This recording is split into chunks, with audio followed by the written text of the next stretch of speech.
are here in sunny Long Beach, California for IANA Intermodal Expo, one of the best intermodal conferences of the year at one of the busiest ports in North America.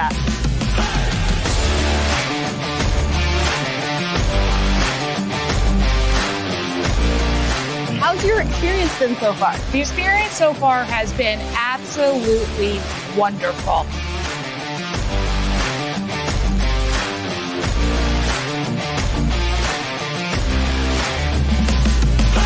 What's your experience been like at Expo?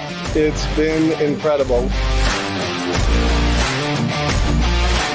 So we will see you here at Intermodal Expo 2023.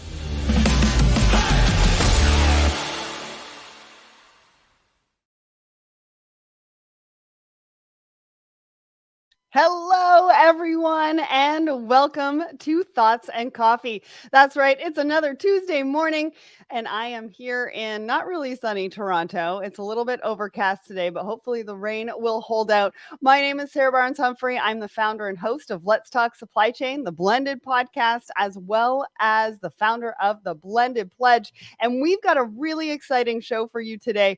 Jonas from Logward is going to be joining me, but first we need to talk about what's happening at Let's Talk Supply Chain, and we need to get to know our show sponsor. So say you're at work and all the lights flicker and then go out. You try to move and bump into something. You turn and bump into something else. You cannot work like this. You need to be able to see what's happening. This is how your inventory feels.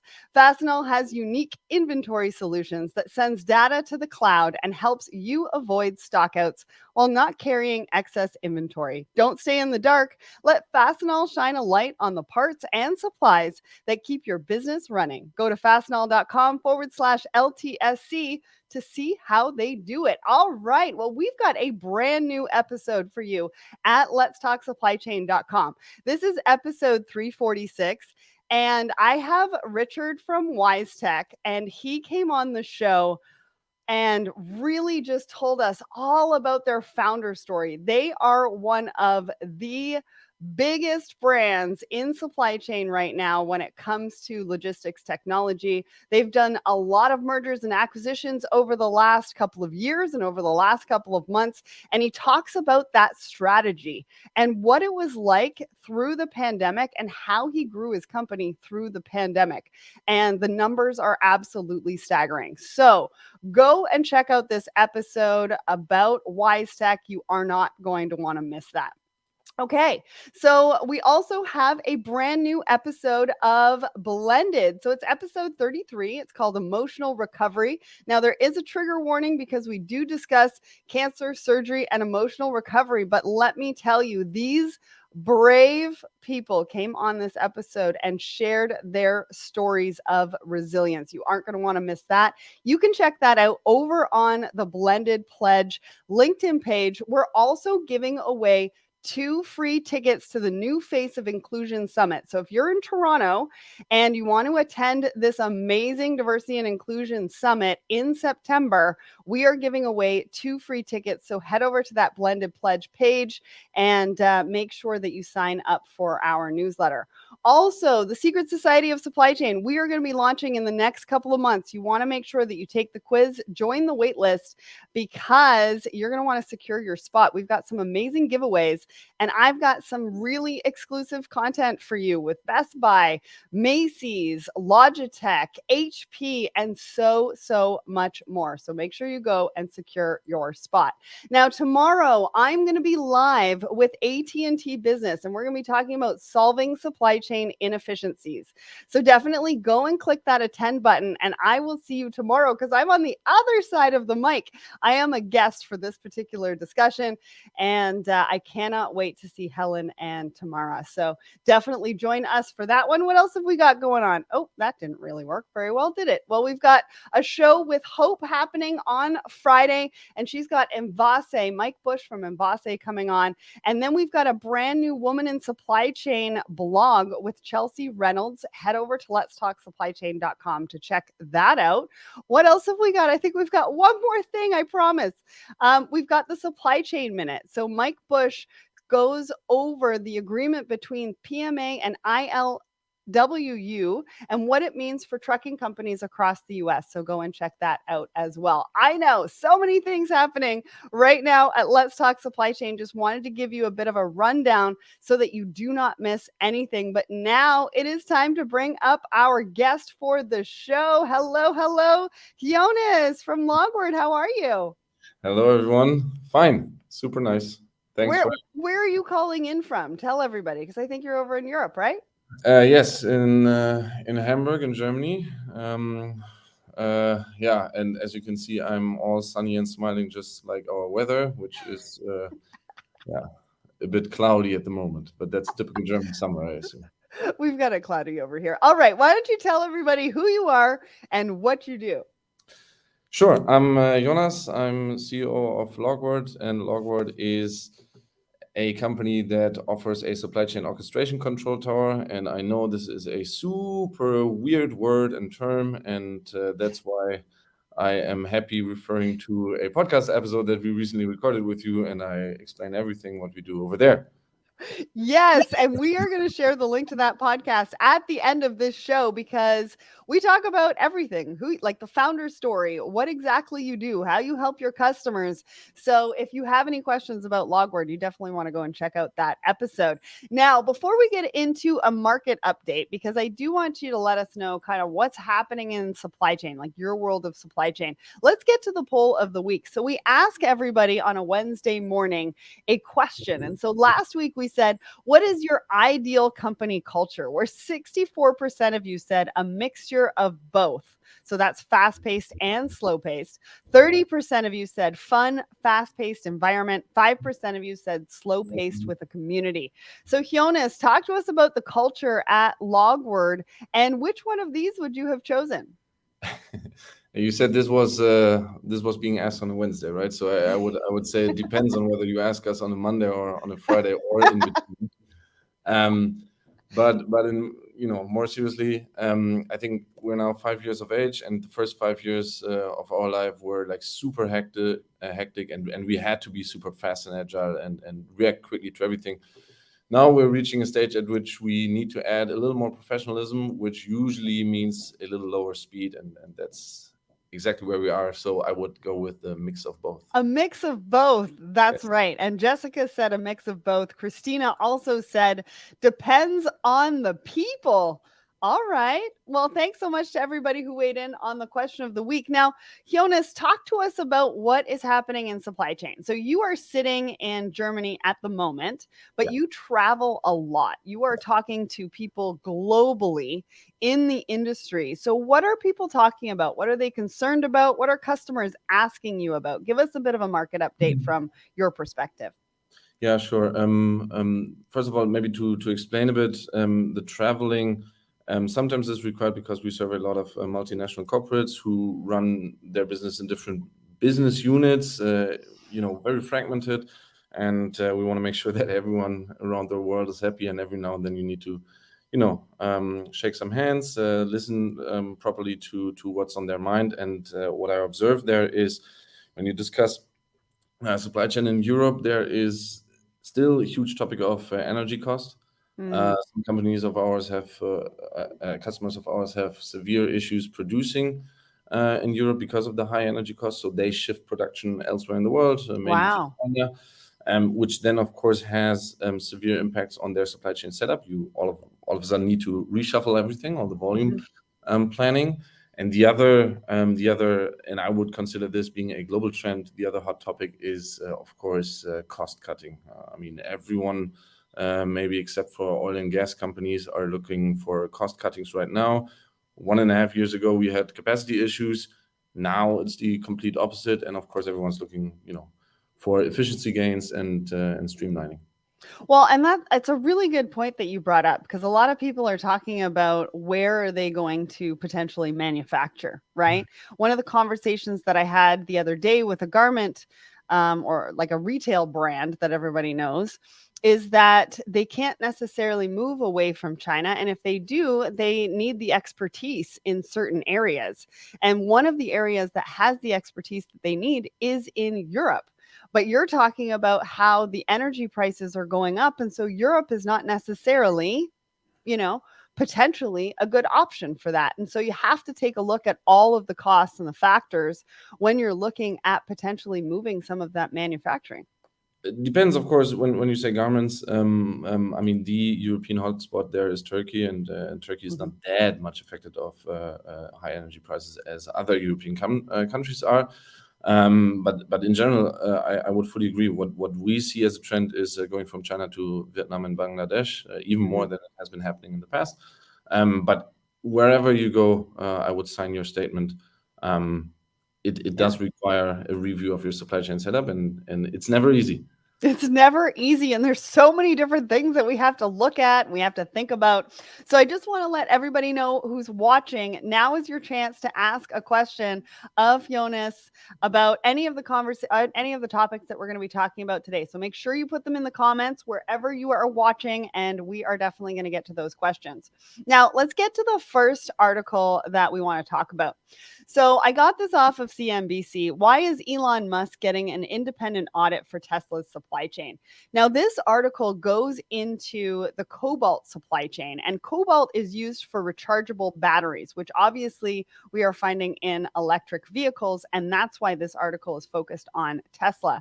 What I didn't know was that 70% of cobalt is found in the Congo, and it arises obviously all sorts of different challenges for supply chains. One being obviously human rights. There's a lot of corruption, poor working conditions, clashes, child labor, and things like that. But we cannot shut them down, obviously, because we need the cobalt that it's producing, but it also produces a lot of jobs in the area. And so it's really about how do we fix the supply chain. And so, Jonas, when you read this article, what were some of the things that came to your mind as far as, solutions and what we need to look at so that we keep it open, we keep those jobs locally, but we can fix the supply chains to minimize, obviously, the human rights challenges? Yeah, I mean, if you ask me that way, the first thought that popped to my mind was, oh man, I love Sarah for putting me in the most heated situation possible by talking two of the most controversial topics that you could pick, Elon Musk and potential child labor in Central Africa.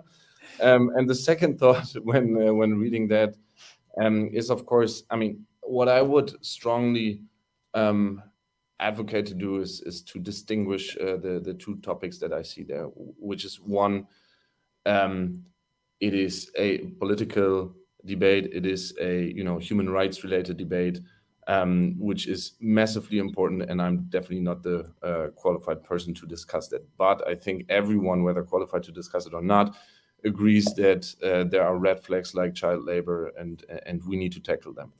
Now, as you said, there are some constraints when doing that. And this is where the second portion of that discussion comes into place, which is how to configure the supply chain. I personally have not yet figured out how to grow cobalt in my backyard. Right. So, and what I want to say about that is, of course, you need to somehow operate within a given framework, right? One option is that you could try to find alternatives from the given setup, from the given suppliers, by implementing something that you would call small-scale miners, ASMs, which would then again have a massive impact on how your supply chain looks like, right? All of a sudden, you're picking up cargo from different places, from different suppliers, who would need to be integrated in a different way. And this is then where I think the supply chain management experts, and especially the logistics experts, should be qualified in having a say. And this is, by the way, also where technology can help, because technology can bring in transparency. Technology can help to integrate. So if the political decision is to go in a certain direction, then technology can and needs to follow and enable the supply chain to still operate, so everyone can drive their amazing Teslas and be happy knowing that their car has not been produced by kids. So one of the solutions that they do talk about in this article is what you just mentioned, ASM practices. Do you know much about that? Can you explain it a little bit and what that actually means? So I definitely did not graduate in any academic course about ASMs, but my basic knowledge is just the concept of having smaller mining supplies. I'm thinking about whether I should entertain you by dropping the German word of it, which explains it perfectly fine. German language is very good at that, being very precise.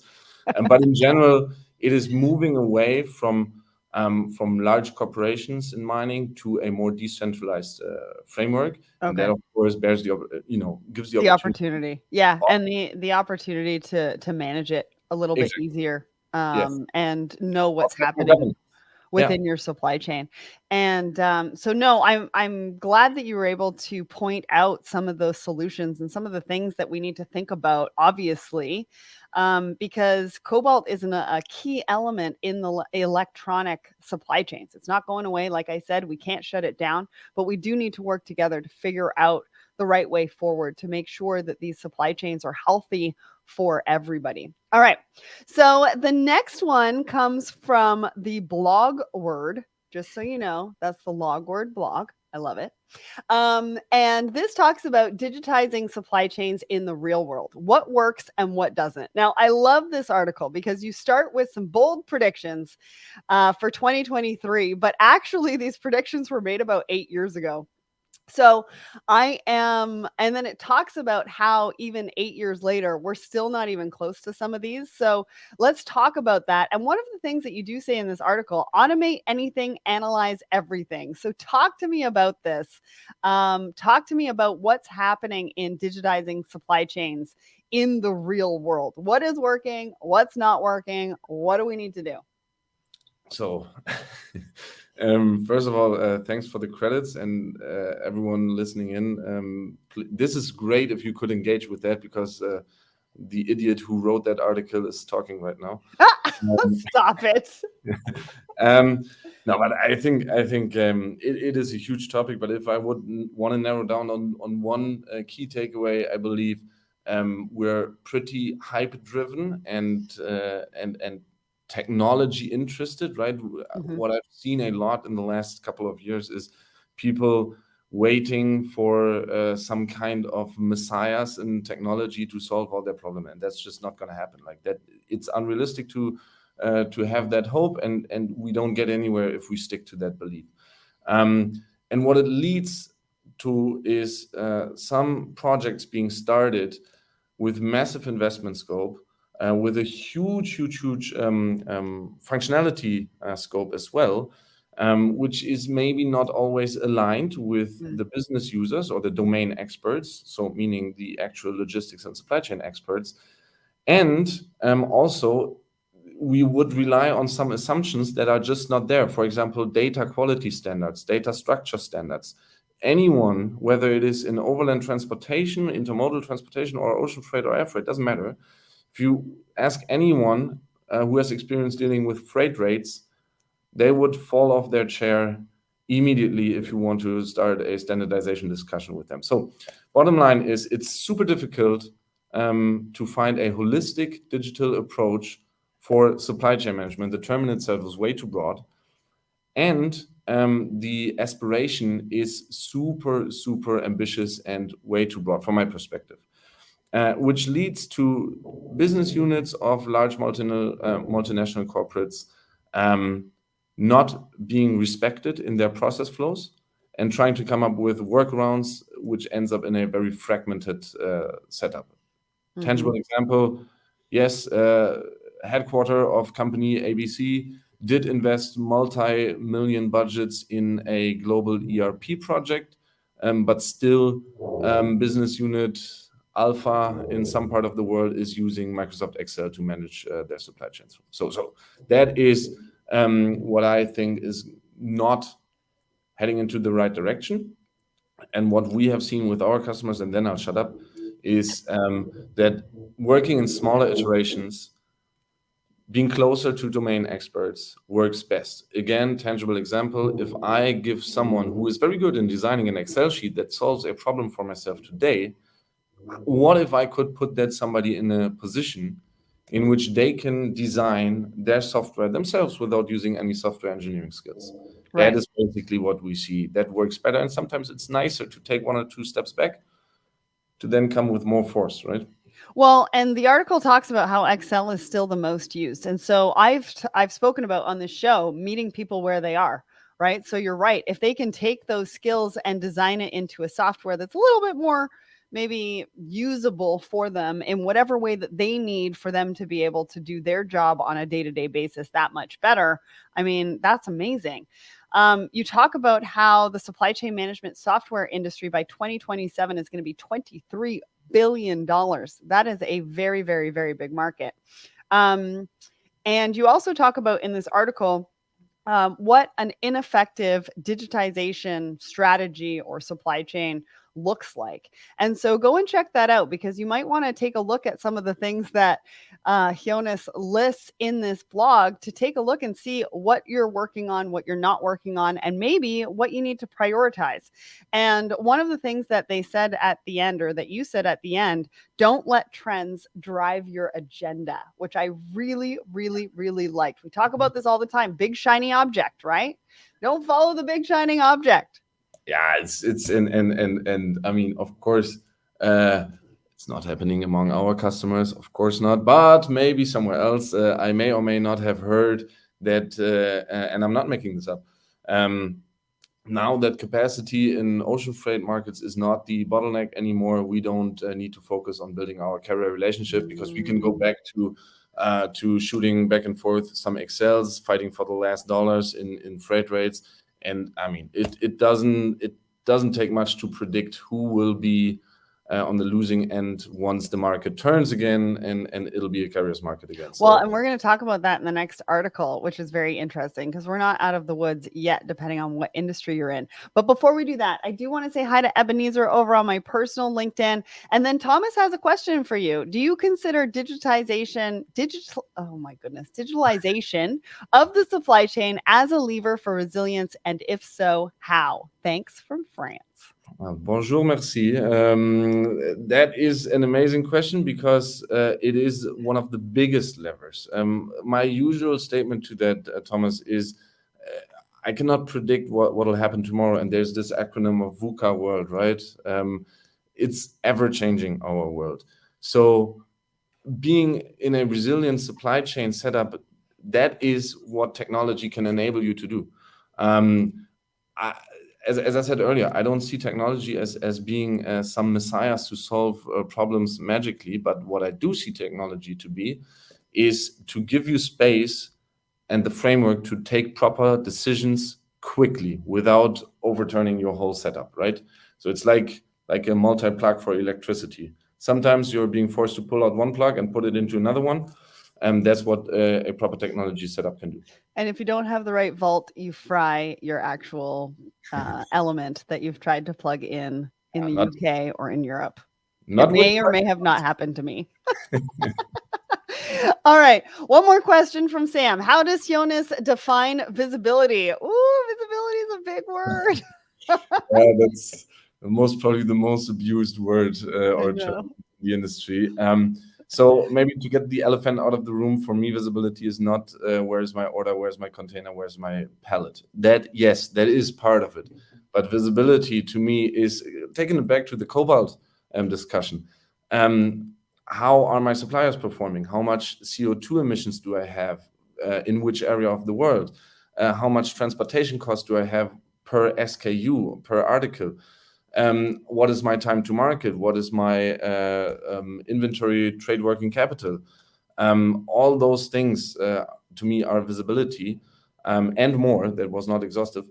And that's what we're aiming to provide our customers. Well, visibility means different things to different people, right? Yes. And I've had a variety of conversations about this, the podcast this week with you, Jonas. So go and get everybody's perspective and really figure out what visibility means to you. All right. So our last article is about Saudi Arabia. Now, their hotel construction surge is going to trigger supply chain concerns. So here's what you need to know. Demand, they say, over the next 12 to 18 months is going to create supply challenges. And because they're looking at having 100 million visitors by 2030. Just in this last quarter, Hyatt had 256% revenue growth. And they're predicting that it's going to go even higher from there. So, Jonas, when you read this article, you just talked about how people think we're already out of the woods. Well, we're not out of the woods, depending on what industry you're in. And obviously, hotel construction materials is something that we are going to need to be concerned about now, but we've got 12 to 18 months to figure it out. So how do we figure this out? I would make most probably a lot of money if I could answer that question for each vertical, for each company. And unfortunately, I can't. But what I can do is to basically come back to Thomas's question of supply chain resilience, right? Because that's exactly the same topic. Maybe we cannot answer, or at least I cannot answer specifically for construction industry, any potential bottlenecks as of now. But what I can do as a technology provider is to help answering those questions, which in particular would be, what do I like? How much material do I need to finish my construction projects? What do I expect once the buildings are finalized? What will be consumption once the tourists come in, right? What is my time to market in that case to help project management, right? When will my supply be at construction site? What's the lead time? How do I get there? What are the transport costs, right? Like the proper planning and forecasting, and then managing these single orders of bringing construction supply to the sites. Those are all questions that technology can help answering. And that is, that's an even better answer than I just gave to Thomas's question before. Well, the other thing that they talk about is focus on shorter supply chains. But even in shorter supply chains, you still need technology, you still need planning, you still need logistics, you still need all sorts of different things. But what they're saying is that the shorter supply chain can also help with ESG goals. And they're saying procurement contracts should also have a percentage of locally sourced goods. And I think that's across all industries for all supply chains, as we take a look at what our supply chains need to look like, what we want the future of our supply chains to look like, and the future of our business as well. And there again, I mean, I might sound boring, but then blame me being German. We are boring, but it's always the same answer, right? For example, we and many others, by the way, I don't want to promote ourselves too much. We and many others provide CO2 emission calculators. And this is another example of what I think technology should do. It should put you as a human expert in a position to take proper decisions. And that's what you can do. You can analyze and build scenarios on CO2 emissions, and then you can take proper decisions on how you want to configure and set up your supply chain. Yeah, and I think also talking to your suppliers as well, giving them predictions as to what you need by when, so that they can properly plan and they can plan down the line as well. All right. Well, we did talk about your podcast episode. So Jonas was just recently on the Let's Talk Supply Chain podcast. It's episode 343, either on letstalksupplychain.com or on the Let's Talk Supply Chain YouTube page. And again, we dive into what Logward does, who they are, what exactly they do, how they help their customers. So definitely go and check out that episode to learn more about Jonas and Logward and what they're doing and the impact that they're making on the industry. So go check that out. Plus, we've got some upcoming events for you that I'm just going to showcase to you. So we've got No Bullshipping with Hope White happening on Friday. Remember, click the attend button, because I'm going to send you the link to the recording, even if you weren't able to join us live. Tomorrow, I go live with AT&T to talk about solving supply chain inefficiencies. We've got the Woman in Supply Chain Forum. Now, that's happening in November. But before that, nominations are open till July 14th. So if you have a woman in supply chain you would like to nominate, go and check out Supply and Demand Chain Executives Woman in Supply Chain Award. So, Jonas, any last words for our audience? What would you like to leave us with? I mean, looking at the weather today, my biggest concern is that your audience stays happy and stays, keeps smiling. That's the thought that's driving me right now. And safe. Everybody, thank you so much for joining us on Thoughts and Coffee today. We will see you next week. I'm not entirely sure who is joining me, but you'll have to wait and see when we post it tomorrow. Jonas, thanks so much for joining us on Thoughts and Coffee, and have a great week, everyone.